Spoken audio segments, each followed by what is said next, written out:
एक गांव में एक बूढ़ी सास और उसकी सीधी सादी बहू राधा रहा करती थी। सास का नाम था भूरी। राधा की सास का स्वभाव बहुत कठोर था। बोली में बिल्कुल मिठास नहीं थी। वह बेहद लालची और कठोर दिल की औरत थी। सास अपनी बहू राधा को जरा भी पसंद नहीं करती थी। हमेशा उससे गुस्से में बात करती थी। जबकि बहू राधा शांत स्वभाव की और सहनशील थी। वह सब कुछ सह जाती पर बोलती नहीं थी। उसे अपने सास ससुर पति और घर की इज्जत की बहुत परवाह थी। गांव में सब जानते थे कि भूरी काकी अपनी बहू को बहुत सताती है। कभी चूल्हे पर रोटियां जलवा देती, कभी उसे बिना कारण डांटती, तो कभी उसकी बनाई सब्जी को फेंक कर कहती ये क्या गोबर बनाया है। लेकिन राधा हमेशा चुप रहती, कभी शिकायत नहीं करती थी। दिन भर घर का काम करती और रात को चारपाई पर लेटकर आंखों में आंसू लिए भगवान से प्रार्थना करती, हे भगवान, मुझे शक्ति दे कि मैं ये सब सह सकूं और मेरी सास को मैं खुश कर सकूं। गांव में हर साल तीज का त्योहार बड़ी धूमधाम से मनाया जाता था। औरतें नए कपड़े पहनती, हाथों में मेहंदी रचाती, हरे रंग की चूड़ियां पहनती, मांग में सिंदूर भरती और गांव के मंदिर में भगवान शिव और माता पार्वती की पूजा करती और अपने पति की लंबी उम्र की कामना करती। राधा को तीज का त्योहार बहुत पसंद था। बचपन से उसने अपनी माँ के साथ यह त्योहार बड़ी श्रद्धा से मनाया था। इस बार वह बहुत उत्साहित थी क्योंकि ये उसकी शादी के बाद पहली तीज थी। उसने महीनों पहले से तैयारी कर रखी थी। मंदिर जाने के लिए नई हरी साड़ी, हरे कांच की चूड़ियां और अपने पति की दी हुई पहली साड़ी, जो वो इस दिन पहनना चाहती थी। जब तीज का दिन आया, पूरा गांव चहक रहा था। ढोलक की थाप पर महिलाएं मंगल गीत गा रही थी। हर ओर खुशियां थी। लेकिन जैसे ही राधा तैयार होकर मंदिर जाने लगी, उसकी सास भूरी चिल्लाई, अरे कल मोही, तू कहाँ चली सज धज के।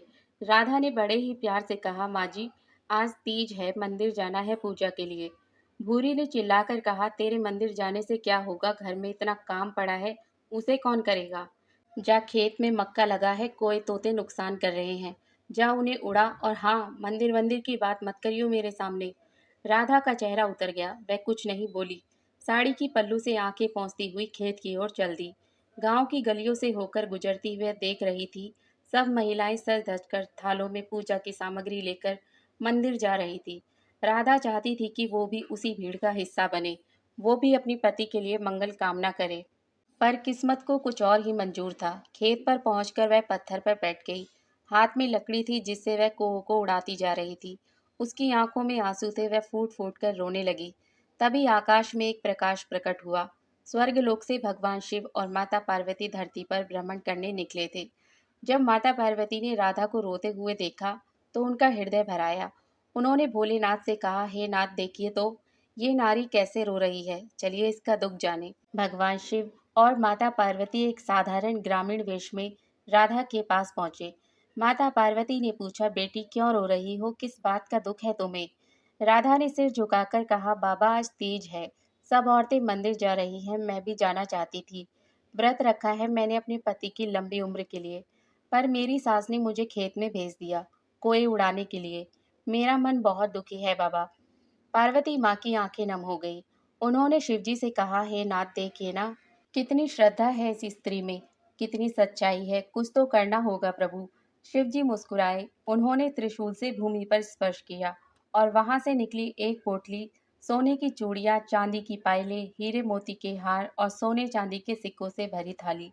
बेटी, ये लो, भगवान ने तुझे आशीर्वाद दिया है, अब तू जा और अपनी पूजा कर, खेत की देखभाल हम करेंगे।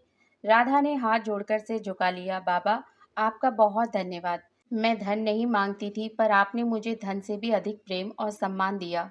राधा पोटली लेकर घर लौटी। जब सास ने इतने सारे गहने और सिक्के देखे तो चौंक गई, आंखें फैल गई और लालच जाग गया। ये कहाँ से आया रे? सास ने पूछा।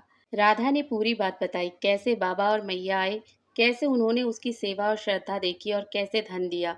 भूरी बुढ़िया तुरंत बदल गई। अच्छा, तू जा मंदिर पूजा कर ले, अगले साल खेत पर मैं जाऊंगी। एक साल बीत गया, फिर से तीज आई। अब की बार भूरी काकी ने खूब तैयारियां की। हरे रंग की साड़ी पहनी, गहने डाले और चल दी खेत की ओर। मन में लालच था, आज तो भगवान खुद आकर देंगे धन। वह खेत पर पहुंची और वहीं पत्थर पर बैठकर जोर जोर से रोने लगी। हाय राम, मेरी बहू बड़ी दुष्ट है, मुझे बहुत दुख देती है। मुझे खेत में भेज दिया तीज के दिन, मैं तो बड़ी दुखियारी हूँ। उसी समय फिर से भगवान शंकर और माता पार्वती उसी रास्ते से गुजरे। माता ने देखा और कहा, हे नाथ, ये तो वही स्थान है, पर इस बार कोई और रो रहा है। देखिए ना प्रभु। वह दोनों पास पहुंचे। भूरी काकी ने उनका रूप देखा और समझ गई कि यही थे जिन्होंने राधा को धन दिया था। उसने बनावटी रोना रोते हुए कहा, बाबा मेरी बहू बहुत अत्याचारी है। मुझे ही भेज दिया खेत में। मुझे कुछ दीजिए बाबा। मैं तो आपकी भक्त हूँ। शिव जी मुस्कुराए, तू जा, तुझे घर पहुंचकर सब मिलेगा। बुढ़िया हंसती हुई भागी भागी घर पहुंची। पर जैसे ही घर पहुंची उसके शरीर में जलन होने लगी। फिर एक एक करके फकोले पड़ने लगे। पूरे शरीर में छाले हो गए। वह चिल्लाने लगी, हाय राम, ये क्या हो गया। राधा दौड़ कर आई और बोली, क्या हुआ माँ जी। भूरी रोते हुए बोली, मुझे नहीं मिला, बस फकोले और छाले मिल गए। राधा ने हाथ जोड़कर कहा, माँ, भगवान सच्चे और सरल हृदय वाले लोगों की मदद करते हैं, लालची और झूठे लोगों की नहीं। भूरी का सिर शर्म से झुक गया। अब उसे अपनी गलती समझ में आ गई थी। वह बोली, बहू मुझे माफ कर दे, मैं बहुत अन्याय करती थी तेरे साथ। अब मैं बदल जाऊंगी। उस दिन के बाद से भूरी सच में बदल गई। उसने राधा को बेटी मानकर प्रेम देना शुरू किया। घर में सुख समृद्धि आ गई और गांव में सब कहते, जो सरल और सच्चा होता है उसे ही भगवान का आशीर्वाद मिलता है। दोस्तों, अगर आपको ये कहानी पसंद आई हो तो वीडियो को लाइक, शेयर और हमारे चैनल को सब्सक्राइब जरूर करें।